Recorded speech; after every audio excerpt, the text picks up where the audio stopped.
الحمد لله والصلاة والسلام على رسول الله اما بعد. د الله رب العالمین ډیر زیات نعمتونه دي. د ټولو نه غټ نعمت او لوی نعمت هغه ایمان دی چې الله رب العالمین موږ او تاسو ته را نصیب کړی دی او الله رب العالمین موږ او تاسو ته راکړی. لیکن محترمو، د ایمان حلاوت او د ایمان خوږوالی او د ایمان خوند دا څکل پکار دی او دې ته ځان رسول پکار دی. ایمان دپاره خوند شته دی، حلاوت شته دی او لذت ولا شته دی، او په دې باندې هغه سړی پوهیږي چې الله رب العالمین ورته دا ورکلی او دې ته الله رب العالمین رسولی. محترمو، د ایمان د حلاوت او د خوند د حاصلولو دپاره اسباب هم شته دی چې کله سړی هغه وګوري او د هغې مطالعه وکړي او هغه زده کړي او په هغې باندې عمل وکړي، نو دې حلاوت ته بیا دا سړی رسېدلی شي. شیخ الاسلام ابن تیمیه رحمه الله هغه فرمایي و یقینا په دنیا کې جنت شته او څوک چې دې جنت ته داخل نشي نو هغه به د آخرت جنت ته داخل نشي. یعنی مسله دا ده چې په دنیا کې جنت څه دی؟ هغه تابعداري ده د الله او دارنګې د هغې هغه خوند اخیستل دي، د ایمان هغه حلاوت دی. او امام نووي رحمه الله هغه فرمایي چې د ایمان د حلاوت او د خوږوالي هغه معنی دا ده چې سړی د الله رب العالمین تابعداري وکړي او د هغې نه خوند اوچت کړي، د هغې نه خوند واخلي او دارنګې د الله رب العالمین د رضا د حاصلولو دپاره تکلیفونه اوچت کړي. محترم، یو څو اسباب مختصر ذکر کوم چې کله سړی دا خپل کړي او په دې باندې عمل وکړي نو د ایمان هغه خوږوالی او هغه حلاوت هغې ته بیا ورسیږي. یو د هغې نه د الله رب العالمین او د رسول الله صلی الله علیه وسلم سره محبت کول. چې کله یو سړی د الله رب العالمین سره مینه کوي، د الله تابعداري کوي او دارنګې د رسول الله صلی الله علیه وسلم سره محبت کوي، دا سړی د ایمان هغه حلاوت ته رسېدلی شي، د ایمان هغه لذت دا سړی باید څکلی شي.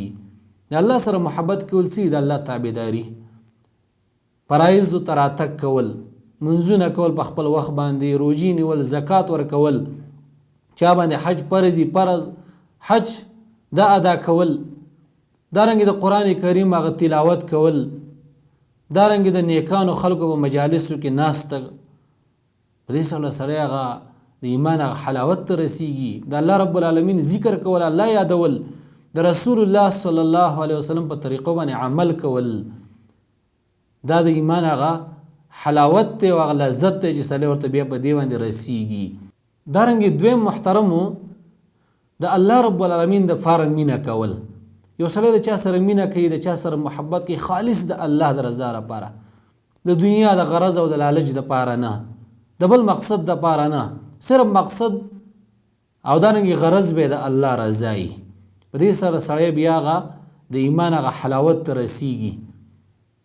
او دریم سبب چې سړی په حلاوت ته رسیږي، د ایمان هغه حلاوت او خوږوالي ته رسیږي، هغه څه شی دی؟ هغه کفر او دارنګې د کفر هغه کارونه بد ګڼل. رسول الله صلی الله علیه وسلم فرمایلی چې چا کې درې کارونه رال د ایمان هغه حلاوت او خوږوالی ومونده. یو دا چې د الله او د رسول صلی الله علیه وسلم سره محبت کول. یو سړی د الله او د پیغمبر سره مینه کوي، محبت ور سره کوي، بس دا سړی د ایمان هغه حلاوت ته ورسید. او دارنګې د چا سره چې مینه کوي خالص د الله دپاره، او دارنګې کفر داسې بد ګڼي او د کفر کارونه داسې بد ګڼي لکه اور ته غورځېدل چې څنګه بد ګڼي. دا حدیث امام مسلم نقل کلی دی. څلورم سبب محترمو، د الله رب العالمین ذکر کول. چې کله سړی الله یادوي، د الله ذکر کوي، په دې سره سړی هغه د د ایمان حلاوت ته رسیږي. الله رب العالمین فرمای الا بذکر الله تطمئن القلوب. د الله په ذکر سره زړونو ته اطمینان میلاویږي، سکون ورته میلاویږي، د زړه کې هغه خوند پیدا کیږي، هغه حلاوت پیدا کیږي.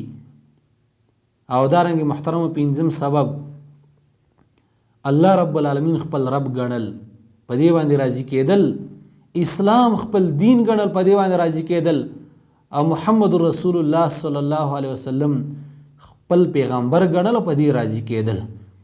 لکه حدیث کې راځي رسول الله صلی الله علیه وسلم فرمایلی چې د ایمان خوند وڅاکه هغه چا چې هغه راضي شو په الله باندې چې الله رب العالمین زما رب دی، ابې تابعداریم کوي او په دې خبره راضي شو چې اسلام دا زمونږ دین دی، او بیا خپل غاړه دې تږدي، خپل څټ دې تږدي، تابعداري کوي، او په دې راضي شو چې محمد رسول الله صلی الله علیه وسلم دا رښتینی پیغمبر دی.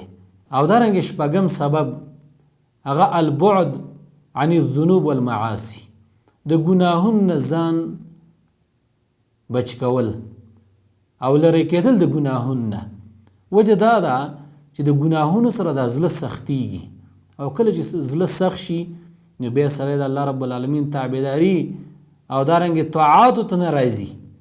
او کله چې زړه نرمي او سړی نیک اعمال کوي، تابعداري کوي، دغه مزید ازله کې هغه رغبت پیدا کیږي او مینه پیدا کیږي. محترم دا یو څو مختصر اسبابو دا خپلول پکار دي، په دې باندې عمل کول پکار دي چې زموږ په زړونو کې الله رب العالمین د ایمان هغه حلاوت پیدا کړي، د ایمان هغه خوند موږ وڅکو، د ایمان هغه لذت الله رب العالمین موږ ته را نصیب کړي. الله رب العالمین موږ ټولو ته د ایمان هغه حلاوت را نصیب کړي. وصلی الله علی خیر خلقه محمد و آله و صحبه اجمعین.